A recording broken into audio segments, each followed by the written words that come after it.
Welcome to Within the Frame, where we bring the most pressing issues across the globe into focus. I'm Kim Mok-yeon. Around a year ago, President Lee Jae Myung took office, promising more pragmatic, national interest-driven foreign policy. Since then, he has moved quickly to restore South Korea's diplomatic presence on the global stage, attending every major multilateral summit, from the G7 to APEC and the G20. His administration has reached major agreements with Washington, reopened channels with Beijing, and stabilized ties with Tokyo. But challenges remain, from stalled relations with North Korea to growing instability in the Middle East. So after 1 year in office, how should we assess President Lee's foreign and security policy record? And what tests lie ahead in year 2? For an analysis on this, we connect to Ramon Pacheco-Pardo, Professor of International Relations at King's College London and KFUB Korea Chair at the Brussels School of Governance, whose research focuses on Korean foreign policy and Northeast Asian security as well. A very big welcome, Professor Pardo. Thanks for having me. So let's start the discussion right away, Professor.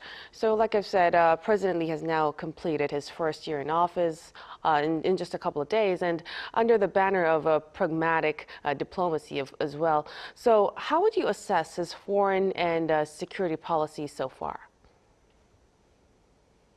I think that in general, the foreign policy of Korea over the past year has gone well, especially considering the unstable international environment. We still have US-China competition. Of course, President Trump has a very unorthodox approach to foreign policy, including alliances. We have instability in the Middle East, an ongoing war in Europe as well, with Russia's invasion of Ukraine that hasn't finished. And I think Korea has been able to navigate these challenges to improve its diplomatic standing, its security position, and also by strengthening trade and investment ties with different parts of the world. So overall, I think the past year has gone well for Korea and the President Lee Jae Myung. So a fairly active and ambitious first year on the diplomatic front. And also, President Lee quickly returned to the global stage following his winning of the election. He's attending the G7, UN General Assembly, ASEAN, APEC, and G20 summits within his first year. So do you think these kinds of efforts helped restore South Korea's diplomatic standing? I think so. I think the Korea of today really needs to be active in those multilateral forums that you have been mentioning. And this is not only good for Korea, but I think there is an expectation from other countries, the US, Australia, Japan, Europe, Canada, that Korea will be present in all these different forums. So I think this expectation has to be met by Korean leaders. It's not enough to say, well, we're not a big power, this is for the US and China, maybe others to decide. Korea needs to have a seat at the table and needs to have its own voice represented in these forums. And in particular, I would mention the importance of attending again the G7 summit, because at the end of the day, these are the most advanced democracies in the world. And I think many see Korea as one of them. Of course, we have the martial law declaration crisis, but I think the expectation after Korea was able to survive pretty unscathed that crisis is that Korea will be working together with other democracies. And then you have the other forums that you mentioned where China is also present, such as the G20, for example. And again, I think there is an expectation that Korea will be talking to China not only at the bilateral level, but also within multilateral settings. So I think that it's necessary to attend all these summits. And of course, in the case of APEC, Korea was the organizer of this particular meeting. Right. And speaking of APEC, of course, it was very significant for South Korea. Could you tell us how did it influence South Korea's international profile? I think it benefited the country to host the APEC summit. First of all, because obviously around the summit, you had the meeting between the US and China, between Presidents Trump and Xi Jinping, that many were expecting. But also, I think because the summit itself went fairly well, there was a declaration, and at some point it wasn't clear whether it was going to be possible to have a declaration signed by both the US and China, plus, of course, all the other members of APEC. And I think also, if we look at the meetings taking place on the sidelines of the APEC summit, they were very meaningful. We had a meeting, for example, between Korea and Japan. President Lee Jae Myung met with the leaders of other countries. So he was a good host throughout the summit. And I think it also has to be said that in a very unstable environment in which international organizations such as the UN, the WTO are being weakened by competition between the great powers, I think being able to hold this multilateral summit of Asia-Pacific economies, come up with a joint declaration, move the agenda forward in a practical way, I think these were major successes for Korea. Right. It certainly gave Seoul the chance to showcase his diplomatic leadership as well. Now, shifting gears, when we turn to the United States, Seoul spent, of course, much of the year negotiating trade and security issues with the Trump administration. How significant was the eventual agreement? I think the eventual agreement was very significant because it actually set the tone for fairly stable relations between Korea and the Trump administration. And it has to be said, I mean, here in Europe, we have seen, for example, the problems that can come with having poor relations with the Trump administration. We see diminishing support, for example, for Ukraine in its fight against Russia. We see talks about removing troops from Germany. And in the case of Korea, I think it has been able to somehow stabilize the relationship with the US and also to score, in my view, three major victories. The first one, of course, the nuclear-powered submarine, which is being negotiated during these days. Of course, the tariff agreement that is very important for an export-driven economy such as Korea. But also, I think was very meaningful the growing number of investment ties between Korea and the US, led, of course, by the MASGA agreement, focusing on the shipbuilding industry, but also in other sectors. Because in my view, Korea increasingly is, when it comes to high-tech sectors, it has decided that its future lies with closer ties with the US, without abandoning ties with China and other parts of the world, such as Europe, Southeast Asia, Japan as well. But it seems that Korean business people and policymakers have decided they need to be closer to the US. And I think this agreement, as I said, led by shipbuilding, is very important for the present and future of the Korean economy. Right. Professor, as you've mentioned about excuse me, the nuclear-powered submarine cooperation, the U.S., it supported South Korea's this program. What does that tell us about Seoul's changing security priorities? Well, of course, Korean governments will continue to point out that the main security threat is coming from North Korea's nuclear weapons program, missile program, etc., etc. But I think it has become obvious in recent years that Korea is also worried about China. It's not only Korea, of course, Japan, many Southeast Asian countries also have problems with China, territorial disputes, border issues, cyber issues with China. And I think Korea may not be as vocal as Japan, for example, or the Philippines, but I think the actions that it is taking suggest that this is China as a threat. And here's where the nuclear-powered submarine agreement makes perfect sense. Yes, of course, there is a North Korea component with this nuclear-powered submarine agreement, but there's also a China component. And I think the US has been very open about this. And even President Jae Myung a couple of times over the past year has mentioned that there is a China component in his security posture. And this includes the nuclear-powered submarines. Right. So, despite maintaining and keeping close ties with the United States, the Lee administration it also sought to improve ties with China as well, including exchanges of state visits between the leaders. Do you see this as a genuine reset in Seoul-Beijing relations, Professor? I'm not sure it is completely genuine in the sense that China has been fairly critical of Korea over the past few years. We can go back, for example, to the decision by President Park to allow the deployment of the THAAD anti-missile system, which was 10 years ago already. So there is this history of criticism from China. And as I mentioned before, I think Korean policymakers increasingly have been a bit more open to suggest that they also see China as a security threat. We see this, for example, with infrastructure being built in the West Sea. But I do think that it is necessary for Korea to maintain a dialogue at the highest level with China. I mean, it's not only Korea. If you look at other neighbors of China in other Asian countries, European leaders as well, very recently, of course, even President Trump, they're all meeting with President Xi Jinping because they understand that China is not going to go away. There may be differences with China when it comes to security, when it comes to economics, trade, etc.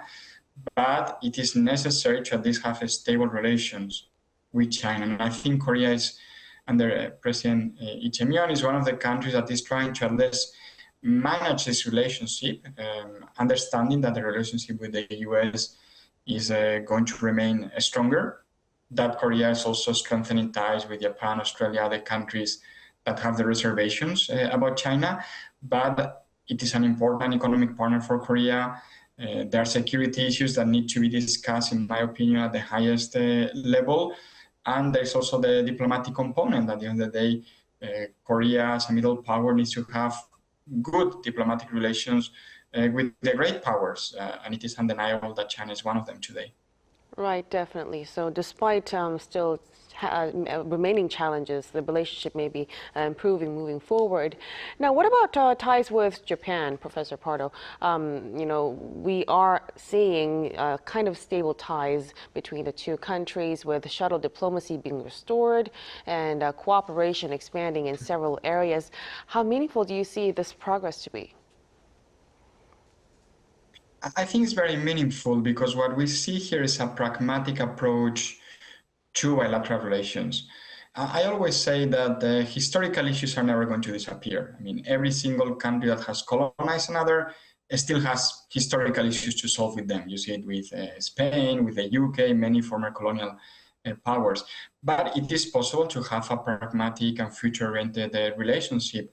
And we see this in the case of Korea and Japan. You see strengthening business ties. Obviously, security ties have also been improving over the past few years. We see joint exercises, for example, between the armed forces of both countries. We also see intelligence sharing between Korea and Japan being restored. And both of them have a similar view, I think, about global issues. They still believe in multilateralism. They still believe that it is necessary to work with other fellow middle powers, especially democratic ones, within the G7 plus, for example, but also within other settings. So I think there are many similarities in the worldviews of both countries. And I think that both President Lee Jae Myung and, of course, Prime Minister Takaichi as well have realized that if you look not only at Northeast Asia, but if you look at the map of the whole world, there are very few countries with which you can have pragmatic relations that are mutually beneficial. And I think this works for the relationship between Korea and Japan, because at the end of the day, they are two middle powers, geographically very close, facing similar challenges, economic challenges, for example, security-wide challenges as well. And I think this is the way they're trying to deal with the relationship. I should say as well that knowing, of course, President Lee Jae Myung's former trajectory as a politician before becoming president, I'm not surprised that he has taken this pragmatic approach towards relations with Japan. Mm-hmm. So we've been seeing some progress in terms of ties with Japan and China as well. But when it comes to North Korea, one of President Lee's goals was to reopen dialogue with Pyongyang. Excuse me. But a year later, there has been kind of little visible progress we're seeing. Why do you think engagement remained so difficult? I think this will remain a challenge as long as the relationship between North Korea and Russia, and also to an extent North Korea and China, continues to be what it is today. We know that Russia is giving North Korea essentially anything it wants in exchange for North Korean support with the invasion of Ukraine. We have seen energy transfers, food transfers, technology transfers from Russia to North Korea. So there is little incentive for Kim Jong-un at the moment to try to improve relations with South Korea or with the US, for example, if this means that relations with Russia are going to weaken. Plus, we have seen how North Korea-China relations have stabilized as well. And because of this stabilization, we assume that China is also going to keep on supporting the North Korean regime. So in my opinion, there will need to be a change in the international environment that would make it more attractive for North Korea to seek other partners. And of course, South Korea would be one of the near the top of the list.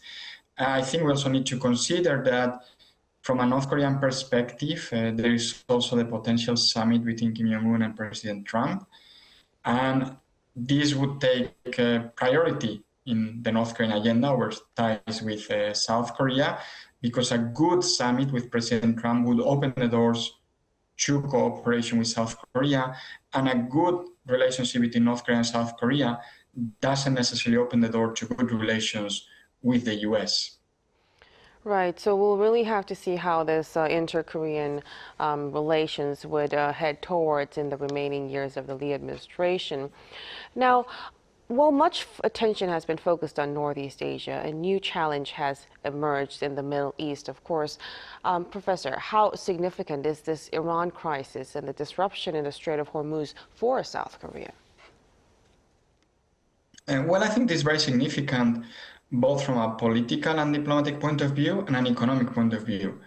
From an economic point of view, of course, South Korea is dependent on energy imports from other parts of the world, and one of the largest sources is the Middle East region. So the Korean economy is going to be disrupted, or is being disrupted, by the conflict in the Middle East, because energy prices obviously are going up. Also, we shouldn't forget that the Middle East is a large market, a growing market for Korean exports. So obviously, this is affecting consumption in the Middle East, so exports are going to take a hit. But then there's also the political diplomatic component. As I mentioned previously, today Korea needs to have a voice on global issues. Korea cannot say, well, the Middle East is far away, the situation there doesn't affect us.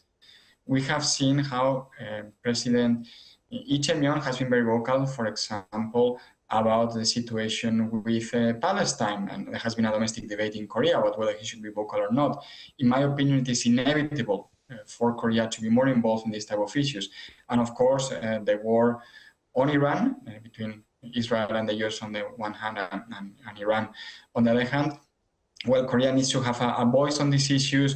It was invited to join this meeting of middle powers discussing how to reopen the Strait of Hormuz, because there is an expectation that Korea would contribute to the stabilization of the situation in the Middle East. Of course, it's not going to be the main player. The main player is going to be the US, the countries in the region.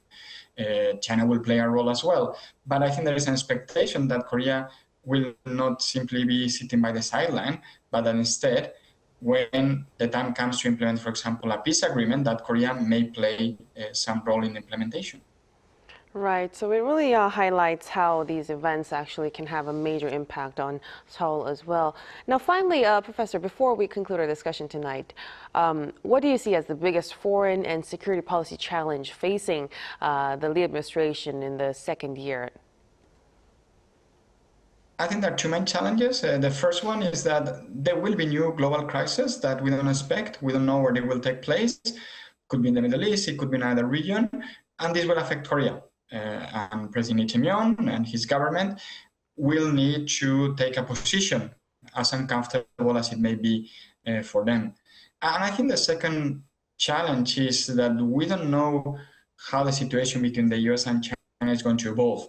As of today, following the summit between Presidents Trump and Xi Jinping, it seems that the situation is stabilizing, but we wouldn't be surprised if in a month we see renewed tensions between the US and China. This could be maritime tensions, this could be trade tensions, this could be broader economic tensions related to technology, and they will affect Korea. In my opinion, President Lee Jae Myung has made clear that he is closer to the US position while he wants to maintain stable relations with China, but we may reach a point or a particular crisis between the US and China that has a direct effect on Korea, and it has to make its position even clearer. And this is not easy to do. Right. It's certainly going to be a very critical period ahead for South Korea's diplomacy and security policy. Moving forward, we'll have to keep close tabs on that. But as for now, we'll have to conclude our discussion here tonight. Thank you so much for your insights, Professor Pardo. We really appreciate it. Thanks for having me. And that'll be all from us on Within the Frame. Be sure to tune in again next time as we continue to explore the stories that matter. Till then, stay informed and engaged.